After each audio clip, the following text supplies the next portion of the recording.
Here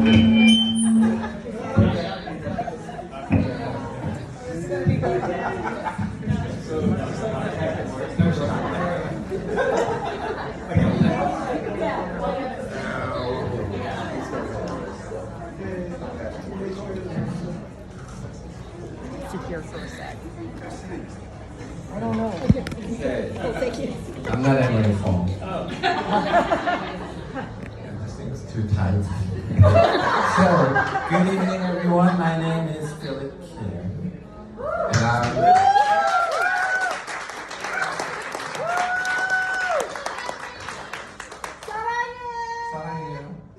I'm Korean. I'm HBS. But for those of you who are K-pop, K-drama lovers, I'm HBTS.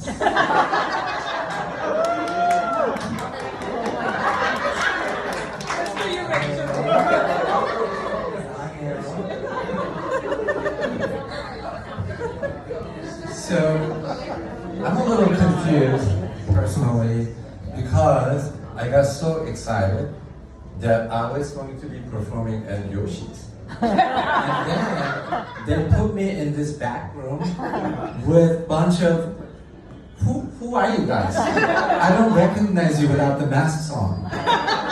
So I have to do this. Oh, it's on! It's HBS! Yay, we're all here. And let me see who's around here. I see RuPaul.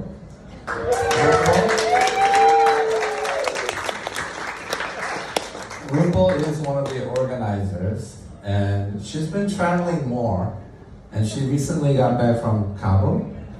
And then last year she was in Auschwitz. Auschwitz? No, Salzburg, not Auschwitz. Yeah, Salzburg, home of Mozart, and a place where Sound of Music was filmed. So they keep making the remakes of Sound of Music, and this is one of the deleted scenes from that movie.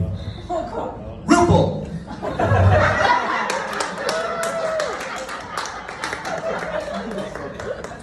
Okay, let's see who else is here. I see Sophia. Oh, she's hiding. Sophia is our wonderful chief who moved on to APSC hospital operation. And whenever I see Sophia, it harkens me back to the day and age of first COVID in 2020, when nobody knew what we were doing. And, you know, we were losing people, losing staff. And I lost the sequence of my thought, but that's okay. I got more. So, is Sonia here? Yeah, remember the days when Sonia would befriend strangers on this app called Nextdoor, and she will cart in all these KN95 masks? Remember that? Where are those masks? And Jason Birch could not be here, but Jason Birch during those days was like Mr. Scotty from Star Trek. So he was frantically trying to keep up with all this technology adaptation. And so he was sitting at his desk going, okay, HBS team number 25, HBS team number 27. Captain, I can't keep up. And then remember those prototype swabbing technique? Where we were asked to harpoon that swab, and we like roll it around the pituitary gland, and then you bring it out, and then you jab it into the mouth and just roll it around with fast. We went to nose and to mouth. Okay, don't lose your appetite over. But in comes Sophia, and she took the COVID virus by the spikes. And then she steered us in the right direction. And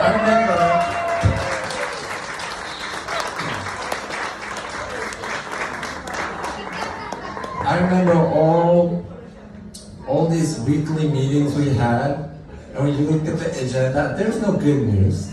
So you look at the agenda, it's just fetid cesspool of one bad news after another. And I'm worried about Sophia because I want her to do well. And then I don't know how she's gonna get through these meetings, the team's meetings. And then when you go to the meeting, she's laughing. She's like, oh yeah, it's a bad news. Yes. And then she's laughing like, oh yeah, it's gonna suck a lot. I need a drink. And before we know it, by the end of the meeting, everybody's laughing. We got just like emojis and these GIFs popping up on the chat section. And so I just wanted to say that to demonstrate that it takes special talent and special sense of humor and leadership to be able to steer us. And so I envy her for her gravitas and her sense of humor. And I even tried it at a big gathering. I tried to be Sophia, and I totally bombed it. And you know, it was my dad's funeral. Sophia, if you had been there, you'd have killed it. Sorry, Dad. Now, Uzma's not here. Uzma's not here. She was supposed to. Yeah. But I'm still gonna say what I was gonna say about Uzma. Yes. So Josh, you're gonna be my Uzma. Uzma's here. Our Princess Jasmine is here. How was your magic carpet ride here? And we're so fortunate to have magic carpet makers that now make minivans because, you know, she has a big family. And then I found this TikTok video of Uzma's, you know, Uzma's a new chief, right? I found this TikTok video of Uzma's job interview for the chief position. So they asked, so Dr. Najmuddin, how do you envision yourself leading the HBS group through the ongoing COVID high census and staff shortage? And this is her answer. So pretend I'm Uzma, okay? So I have hair.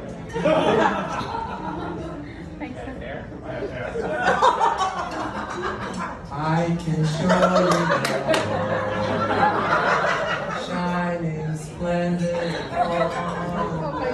And then she was hired. Okay, so enough of the ice breaking.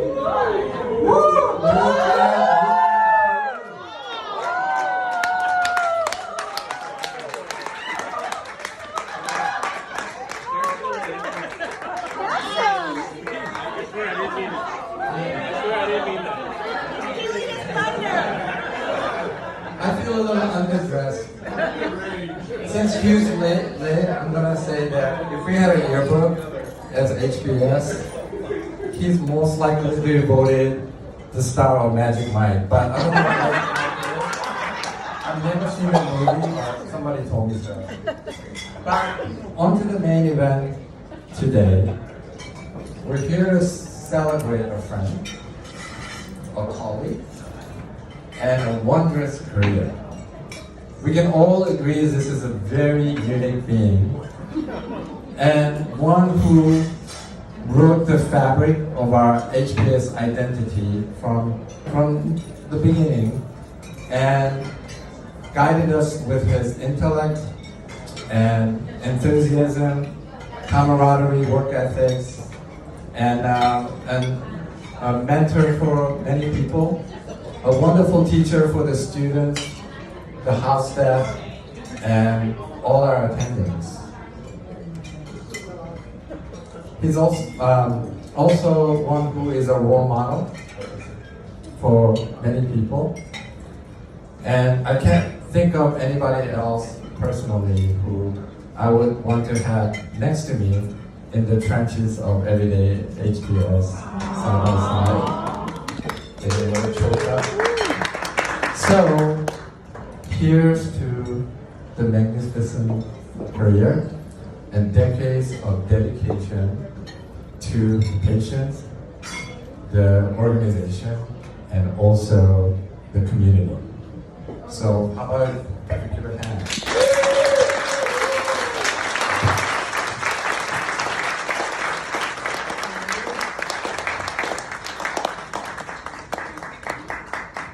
Okay, you can stop clapping now.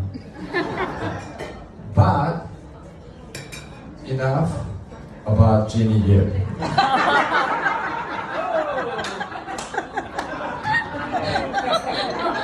Did you know Emory is here? Did you know Emory missed our last winter's Yoshi gathering? He forgot. So we're very fortunate to have the organizers secure Yoshism again. So we are all here. We have all this food. Emory is here, and he's recently retired, and coincidentally, his family is here. His wife Lori, and his children Rebecca and Timothy. So I think, since we're all here and Emory is here, how about if we throw him a retirement celebration?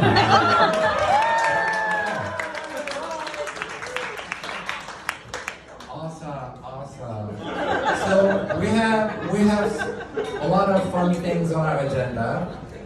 We're gonna get that going after dinner. But first, I'd like to acknowledge the organizers of this event, RuPaul. Jenna.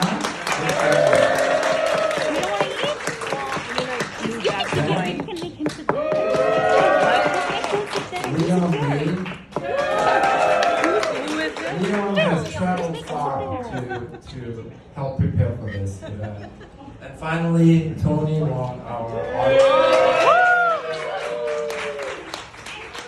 Okay.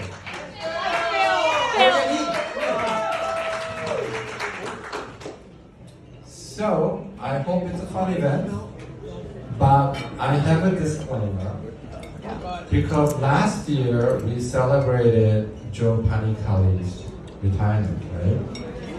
And then I got a feedback that some of the contents were a little too raunchy.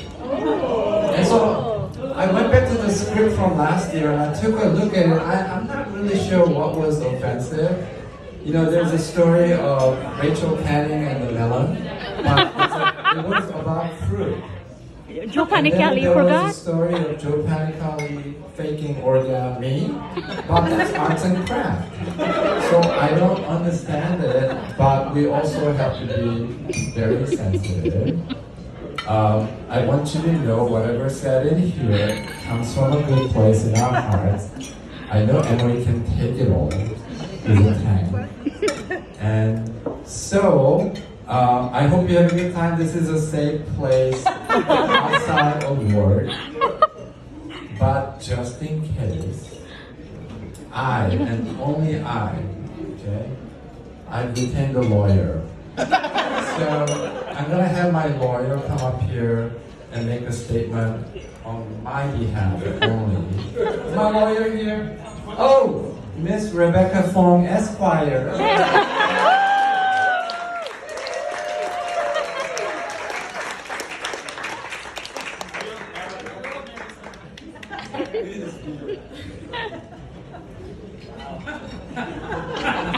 Tonight's speeches fall squarely within the ambit of ye old adage of freedom of speech, which hitherto remains a fundamental principle enshrined in the First Amendment of the United States Constitution. Tonight's event is taking place outside the premise of Kaiser Foundation and therefore is subject to human resources discipline. God bless America, and make East Bay HBS great again.